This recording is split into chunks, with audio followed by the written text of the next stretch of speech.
আসসালামু আলাইকুম, welcome to my YouTube channel math English school. আশা করি সবাই ভালো আছেন। নবম শ্রেণীর শিক্ষার্থীদের রাইটিং পার্টের যে 35 নাম্বারস, তার মধ্যে রয়েছে প্যারাগ্রাফ, কম্পেয়ার, কন্টেক্সট, এসে, তারপর হচ্ছে রাইটিং এক্সপ্লেনেটরি টেক্সট। ঠিক আছে, এখানে রাইটিং এক্সপ্লেনেটরি টেক্সট নিয়ে আজকে আমি আলোচনা করব। আর এখানে এই আলোচনাটি তুমি যদি সম্পূর্ণ ভিডিওটি দেখো, তাহলে আমি এতটুকু শিওর দিতে পারি যে তুমি এই 10 থেকে 10 শিওর পরীক্ষায় পাচ্ছ।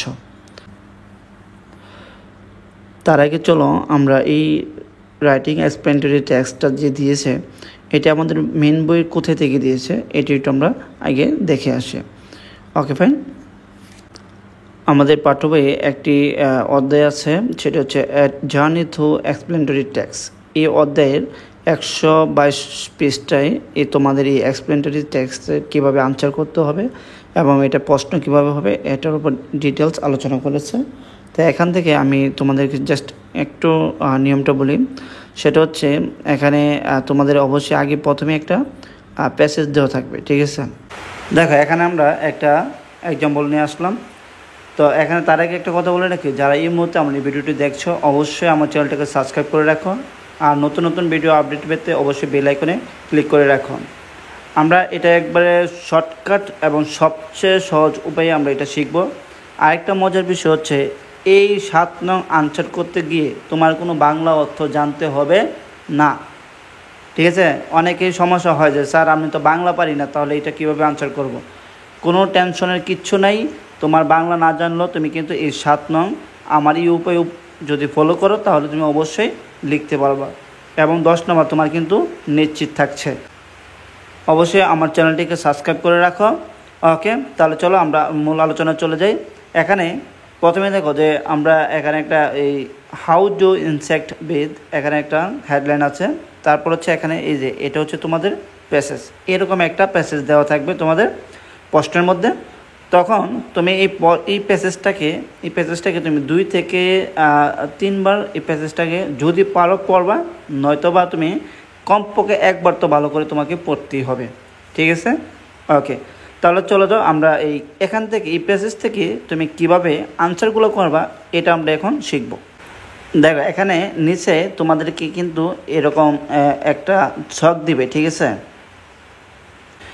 এই যে তোমাদের হচ্ছে এই কাঙ্ক্ষিত ছক, আর এই ছকের মধ্যে শুধু তোমাদের এই ঘরটা আর হচ্ছে এই ঘরটা তোমাদের দেওয়া থাকবে, আর বাকি ঘরে কোনো লেখা থাকবে না।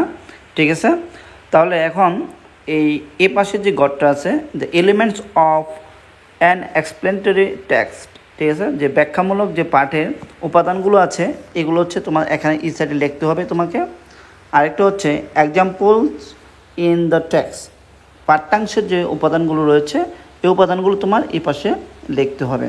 ঠিক আছে, তো চলো আমরা কিভাবে সহজ উপায়ে বাংলা অর্থ ছাড়া এই ছকটা আমরা পূরণ করব। প্রথমে দেখো, প্রথম যে ঘরটা আছে একটার নাম কি, জেনারেল স্টেটমেন্ট। জেনারেল স্টেটমেন্ট হচ্ছে সাধারণ বিবৃতি। এই সাধারণ বিবৃতি তুমি কী দিবা, তুমি জেনারেল যে স্টেটমেন্ট আছে এই স্টেটমেন্টের এই যে ঘরে তুমি কী লিখবা, এই ঘরে লিখবা যে প্যাসেজটা দেওয়া থাকবে এই প্যাসেজের প্রথম লাইন। কী লিখবা, যে প্যাসেজটা দেওয়া থাকবে এই প্যাসেজের প্রথম লাইন। শেষ, তোমার কিন্তু আনসার হয়ে গেছে এটা। তো এখানে আমরা যেরকম একটা উদাহরণ যদি আমি দিই, এখানে এই যে প্যাসেজটা আছে এই প্যাসেজের এই যে insect have a special way of breathing that is different from humans, এই যে এখানে ফুল স্টপ। তার মানে তুমি চাইলে এখান থেকে নিয়ে এই পর্যন্ত তুমি এই সম্পূর্ণ অংশটা হচ্ছে প্রথম জেনারেল স্টেটমেন্টে তুমি দিতে পারো।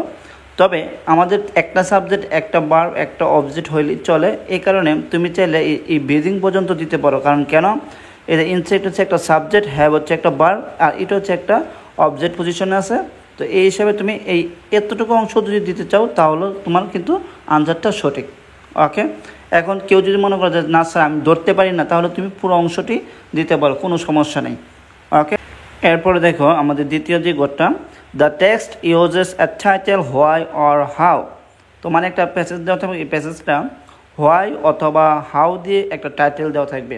অনেক ক্ষেত্রে আবার দেওয়া নাও থাকতে পারে, তবে আমাদের এখানে দেওয়া আছে। তো দেখো কিভাবে দেওয়া আছে, আমরা একটু টাইটেলটা দেখে আসি।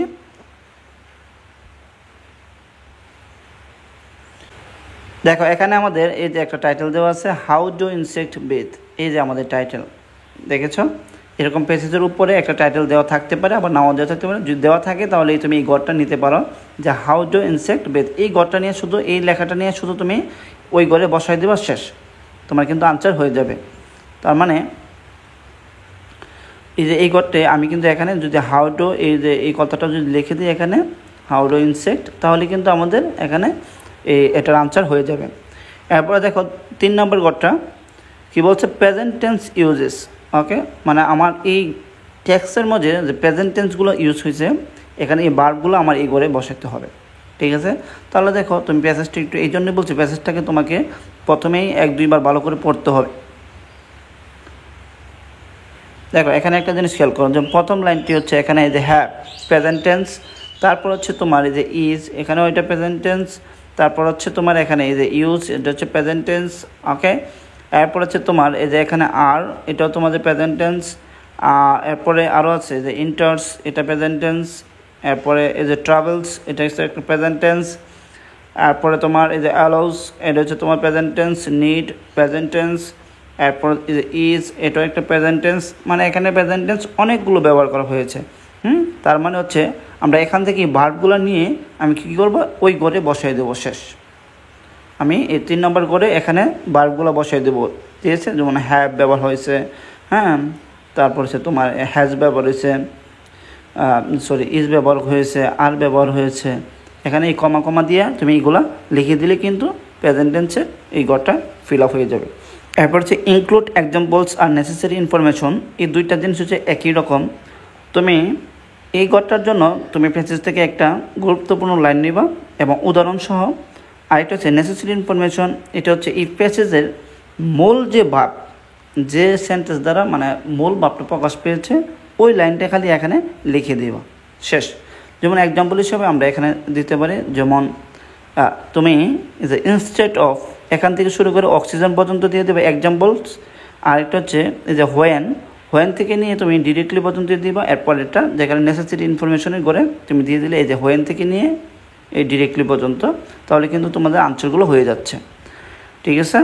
এরপর হচ্ছে তোমাদের টেম্পোরাল কানেকটিভস।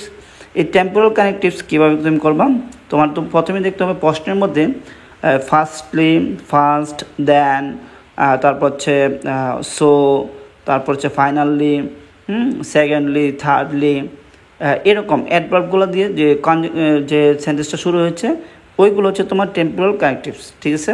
যেমন এখানে যদি একটু লক্ষ্য করো, তাহলে দেখবা এই যে আমাদের এই লাইনটা, শেষের লাইনটা, এখানে একটা সো ব্যবহার করেছে।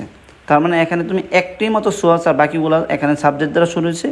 এই কারণে আমরা অন্যগুলো নিতে পারবো না, শুধু সোটাকেই নেব। এগুলোকে বলা হয়েছে তোমার টেম্পোরাল কানেকটিভস। তার মানে এখানে তুমি সো বসাই দাও, তাহলে কিন্তু এটা আনসার শেষ। তোমার দেখবা দেন আছে কি না, সো আছে কি না, তারপর ইউজুয়ালি আছে কি না, ফার্স্ট আছে কি না, তারপর হচ্ছে সেকেন্ডলি আছে না, থার্ডলি আছে কি না, ফাইনালি আছে কি না। যদি এরকম থাকে তাহলে এগুলো হচ্ছে এই করে বসবে, ঠিক আছে। যেমন এখানে আমি একটা শো পেয়েছি, তাই এখানে একটা শো দিয়ে দিয়েছি, এটাই কিন্তু আমাদের আনসার।